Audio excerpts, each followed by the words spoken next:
Canada's community ETalk show with our new series, Youth and Mental Health.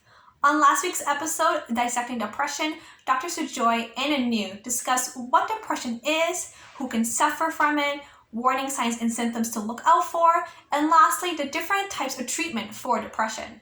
If you haven't seen that episode yet, you can find a link in our description box below. This week for episode 5, Anu and Dr. Sujoy will be expanding the theme of mental health with our new topic, the connection between substance abuse and mental illness. But before we dive into the conversation, let's switch over to Jatin in our news corner. Hello everyone, this is Jatin and let's dive into the news this week. New research published online in the International Journal of Mental Health and Addiction found that Canadians with a history of drug dependence are much less likely to have flourishing mental health and are more likely to have mental illnesses. While 80% of those with a history of drug dependence were in remission, more than half, which is 52.1%, were still experiencing mental illnesses. Moving on, a new policy brief from Mental Health Commission of Canada examined how COVID has impacted those incarcerated and living with mental health and substance abuse challenges.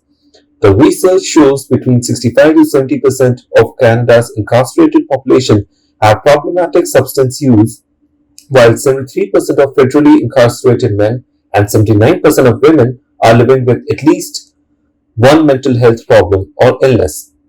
The research and recommendations are aimed at senior level decision makers to improve services and support during COVID and its aftermath. In other news, overdoses and alcohol-related deaths have increased in Canadians under the age of 65 during the pandemic. StatCan reported that the increase in alcohol-related deaths was seen in both men and women and was predominantly attributed to liver disease and mental or behavioral disorders. Previous data reported evidence in Ontario, Alberta, British Columbia that substance use increased in 2020 compared to years prior, with many citing worsening mental health as the reason for escalated consumption.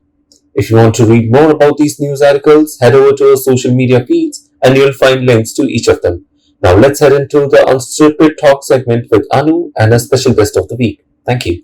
Hello again, everyone, and welcome to the We Serve Canada Community ETalk. Thanks again, Jatin, for giving us a bit of an insight on the topic of substance abuse and mental illness. These two variables, unfortunately, have a really strong correlation together, and it's quite difficult for individuals with the concurrent problem to overcome it.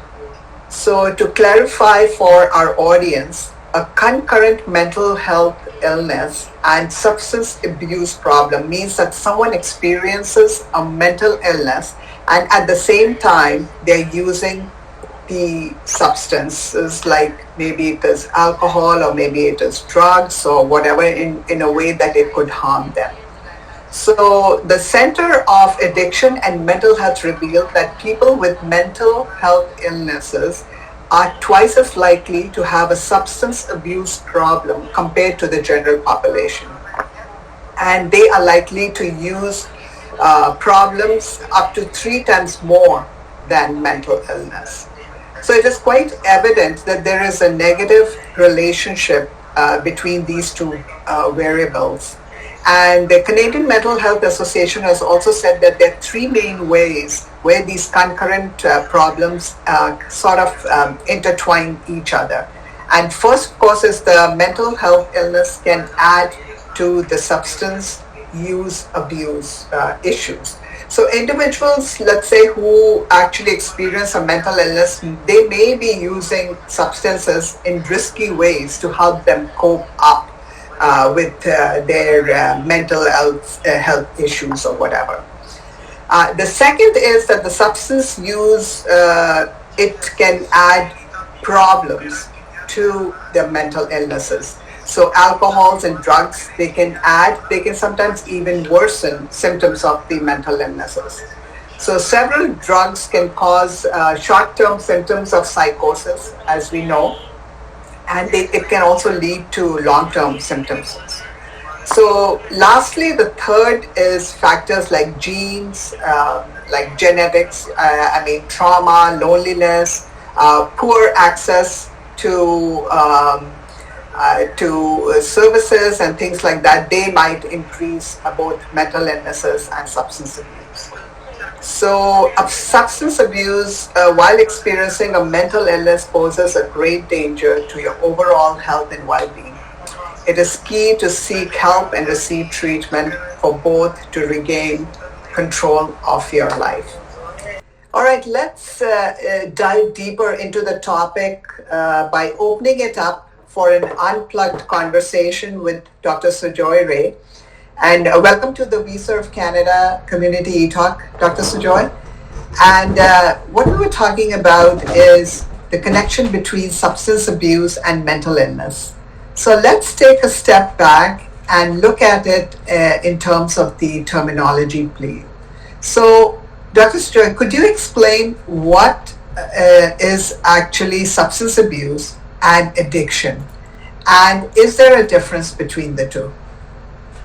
So, thanks for having me here, Anuji. And so, talking about substance abuse and addiction, they are on the similar sort of a spectrum.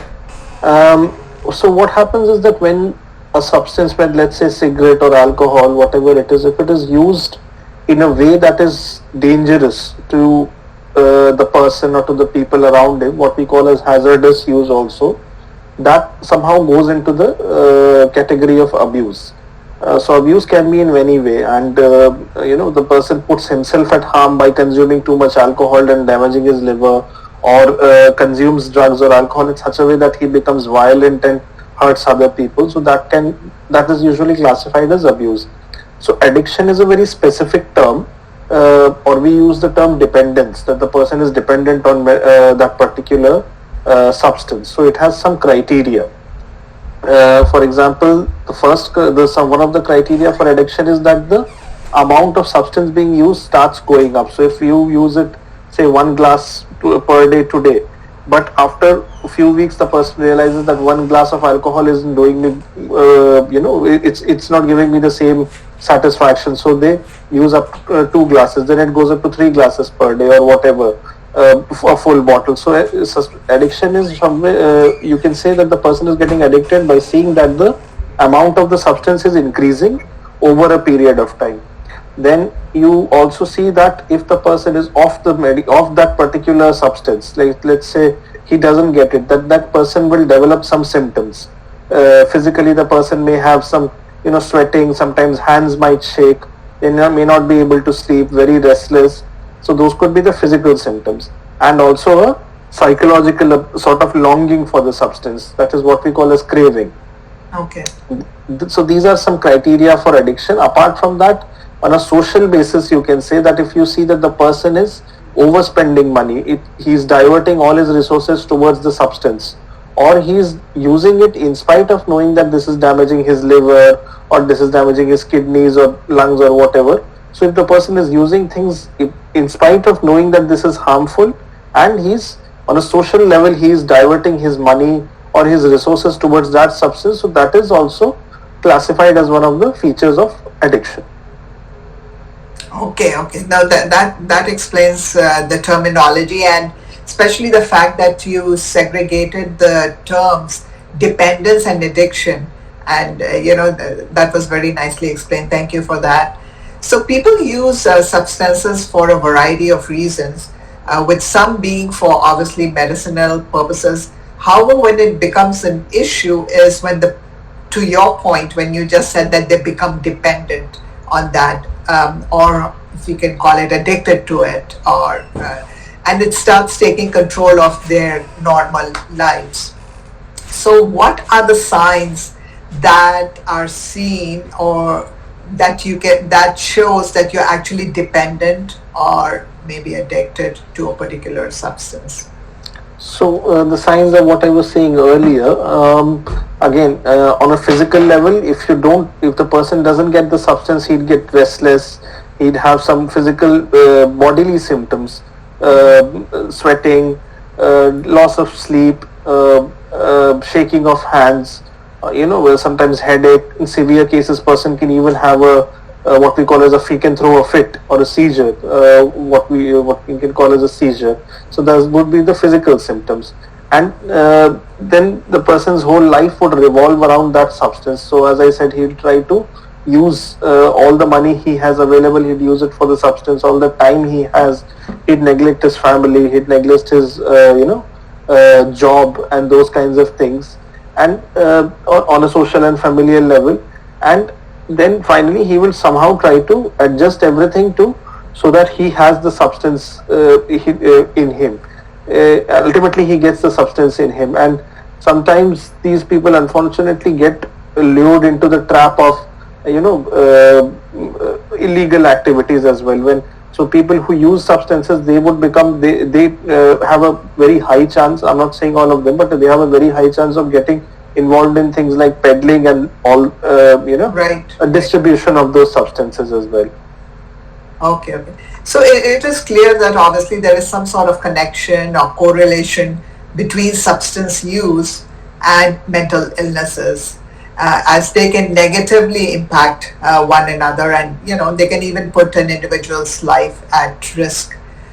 Could you tell us more on why substance abuse is so important in the aspect of mental illness? So we have, like in our body, we have, or rather in our brain, we have certain substances or certain chemicals which regulate emotions. So there are some chemicals which regulate sadness or happiness or satisfaction, those kinds of things.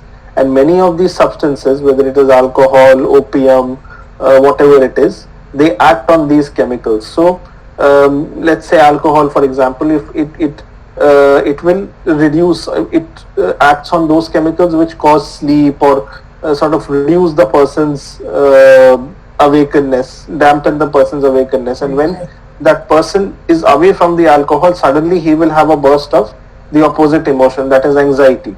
So what I'm saying is that basically these substances can alter those chemicals in the brain which regulate emotions.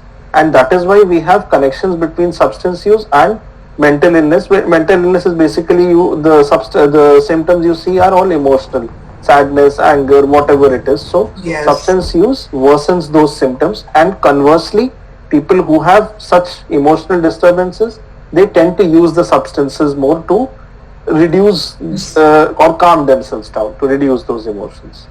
Right, because once they don't consume the substance, then they start probably getting the physical symptoms, and then they think that, okay, I can overcome them by having the substance, and it becomes like a vicious circle for them. That's right. So in our previous episodes also, we discussed how mental illnesses such as depression can be treated with the aid of professionals. Is there also for substance abuse, can it be treated professionally? Yes, of course. And if so, can you explain some? So substance use is usually treated in steps.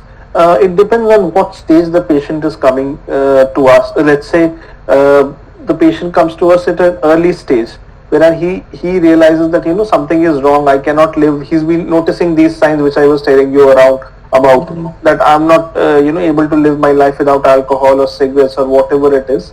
So at that stage we can offer two things. One is counseling and talking to the person on basically educating him first of all that why the substance use is harmful and how he can use some strategies in his life to stop using the substance. For example, how can he say no to those friends who ask him to come and drink? Or every time he has an urge to drink or use cigarettes or whatever, what is the alternative thing you can do? How can he distract himself? So these are some basic tips which we can give a patient. For controlling the physical things like the shaking of hands, not able to sleep, sweating and those kinds of things, then we give certain medications. We use those medications in a careful way, and we give a proper step sort of gradual dosage, so that it should not be that the person leaves the substance but gets addicted on the medications, because that's also a possibility if it is not given properly. So these are the things we can do for any substance abuse user. But apart apart from that, we have to see that if the person's condition is quite serious, like already say the liver is damaged or the stomach is damaged, then he needs a proper medical care, which is depends on case to case. And apart from that, the main treatment is with the family and his society. So the family has to sit together. They have to help him. I mean, substance use is one thing, where if the surrounding people don't help, the family, friends, the peer pressure, the influence is not positive, then even after treatment, the person will tend to go back to substance use, because Right. he cannot stay in the hospital all his life. Ultimately, he's got to live in the society, isn't it? So he has to learn how to handle the pressures there, and society has to learn society has to be educated as a whole how to help these people who have substance use. Okay. No, Dr. Sujoy, that has been actually a very, very insightful conversation, and obviously you have explained in great detail and with great simplicity the correlation between the substance abuse and the mental illnesses. And we hope that our viewers and our audience are able to take advantage by listening to this YouTube. So thank you so much for being part of our conversations, and thank you again. No problem. Thank you so much. I'm happy to have contributed. Thanks. And that wraps up this week's episode. Thank you to Dr. Sujoy for always giving great pieces of information about our different topics and helping our viewers learn something new each week. Stay tuned, everyone, for next week's episode, Isolation and Involuntary Solitude. It is officially the halfway mark in our 10-episode series. We wanted to thank everyone for your endless support for our ETalk show. If you liked our videos, please give us a thumbs up and share it with your friends to spread the love. Be sure to leave a comment below with any questions you have or suggestions for our next series. And don't forget to subscribe to our channel and hit the notification bell icon to be updated the moment our next episode is released. Follow us on our social media at VSurf Canada to stay in the loop. See you next week. Bye!